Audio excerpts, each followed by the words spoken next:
Chapitre 10 du fauteuil hanté. Le fauteuil hanté par Gaston Leroux.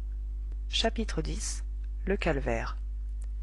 À ces derniers mots, m le secrétaire perpétuel bondit comme s'il avait reçu un coup de fouet dans les jambes.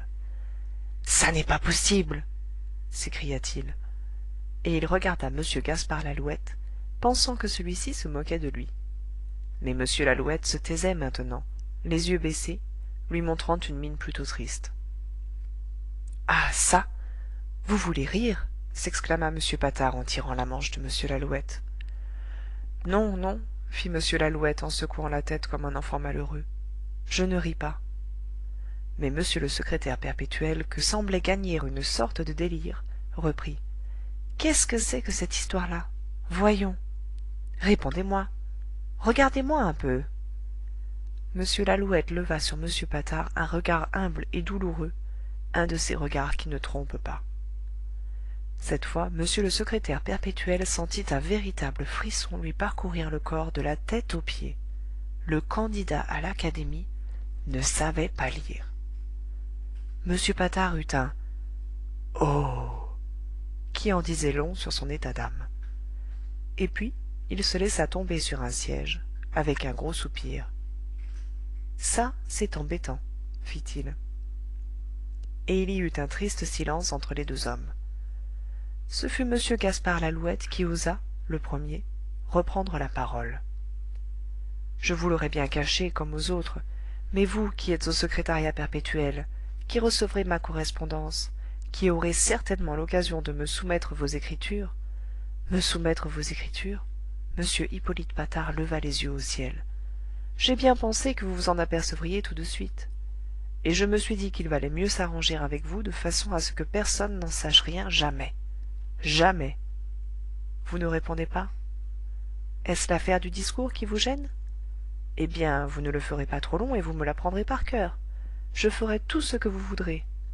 Mais dites quelque chose. M. Hippolyte Patard n'en revenait pas. Il en restait comme assommé. Il avait vu bien des choses depuis quelques mois, mais ça, c'était le plus fort de tout. Un candidat à l'académie qui ne savait pas lire. Enfin, il se décida à manifester les sentiments contradictoires qui l'agitaient. Mon Dieu, que c'est embêtant! Oh, que c'est embêtant! Voilà enfin un candidat, et il ne sait pas lire. Il fait l'affaire, il fait tout à fait l'affaire, mais il ne sait pas lire. Ah, mon Dieu, que c'est embêtant! Embêtant, embêtant, embêtant! Et il alla, furieux, à m lalouette. Comment se fait-il que vous ne sachiez pas lire? Cela dépasse toute imagination. M gaspard lalouette, gravement, répondit. Cela se fait que je n'ai jamais été à l'école, que mon père me faisait travailler comme un ouvrier dans son magasin dès l'âge de 6 ans. Il jugea inutile de me faire apprendre une science qu'il ne connaissait pas et dont il n'avait pas besoin pour réussir dans ses affaires. Il se borna à m'apprendre son métier qui était, comme le mien, celui d'antiquaire. Je ne savais point ce que c'était qu'une lettre, mais on ne m'aurait pas trompé à 10 ans sur la signature d'un tableau, et, à 7, je savais distinguer un point de Cluny d'un point d'Alençon. C'est ainsi que, bien que ne sachant pas lire, j'ai pu dicter des ouvrages qui font l'admiration de monseigneur le prince de Condé. Cette phrase finale était fort adroite, et elle impressionna vivement m le secrétaire perpétuel. Il se leva, marcha rageusement de long en large. m lalouette, qui l'observait du coin de l'œil, l'entendait mâchonner des mots, ou plutôt devinait qu'il mâchonnait des pas lire, il ne sait pas lire. Enfin, rageusement, m Hippolyte Patard revint à m gaspard lalouette. Pourquoi m'avez-vous dit cela? Il ne fallait pas me le dire. J'ai cru plus honnête et plus habile. Ta ta ta! Je m'en serais bien aperçu, mais après, et ça n'avait plus la même importance. Écoutez, imaginez que vous ne m'avez rien dit, voulez-vous? Moi, je ne sais rien. Je suis un peu dur d'oreille, je n'ai rien entendu. Mais c'est comme vous voulez. Je ne vous ai rien dit, monsieur le secrétaire perpétuel, et vous n'avez rien entendu. M. Patard respira. C'est incroyable, fit-il. Jamais on n'aurait pensé cela de vous. À vous voir, À vous entendre. Nouveau soupir de m le secrétaire perpétuel. Et ce qui est tout à fait inouï, c'est que vous parlez comme un savant. Je puis bien vous le dire maintenant, monsieur Lalouette. Nous n'étions pas fiers en pénétrant dans votre boutique, mais vous nous avez conquis, littéralement conquis, par votre érudition. Et voilà que vous ne savez pas lire. Je croyais, monsieur le secrétaire perpétuel, que vous n'en saviez plus rien. Ah oui, pardon, mais c'est plus fort que moi. Je ne vais plus penser qu'à ça toute ma vie. Un académicien qui ne sait pas lire. Encore? Fit m Lalouette en souriant. M Patard sourit aussi cette fois, mais son sourire était bien pitoyable. C'est tout de même raide, dit-il à mi-voix. M Lalouette émit timidement cette opinion qu'il faut s'habituer à tout dans la vie, et il ajouta: tout de même, s'il s'agit d'être un savant pour être académicien, j'ai prouvé à quelques-uns de ces messieurs que j'en savais plus long qu'eux. Mais oui, vous nous avez parlé des Grecs et des Romains, et de l'Abajoue et de l'Abaque et de Vitruve. Où avez-vous donc appris tout ce que vous nous avez raconté?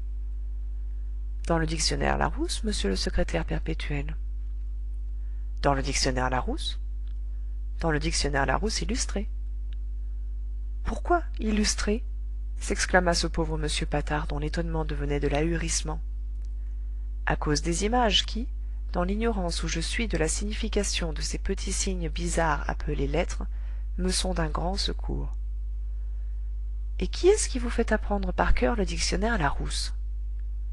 Mais madame Lalouette elle-même. C'est une résolution que nous avons prise tous deux du jour où j'ai eu l'intention de poser ma candidature à l'Académie. À ce compte, vous auriez mieux fait, monsieur Lalouette, d'apprendre par cœur le dictionnaire de l'Académie. J'y ai bien pensé, acquiesça en riant m Lalouette, mais vous l'auriez reconnu. M Hippolyte Patard fit: ah oui. Et il resta un instant rêveur.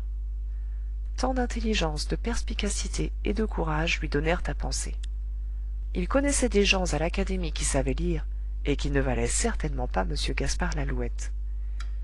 Celui-ci l'interrompit dans ses réflexions.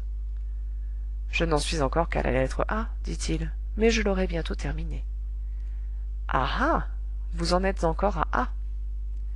C'est au signe A qu'appartiennent les mots abajoue et abaque, monsieur le secrétaire perpétuel, grâce auxquels j'ai eu l'honneur de vous conquérir.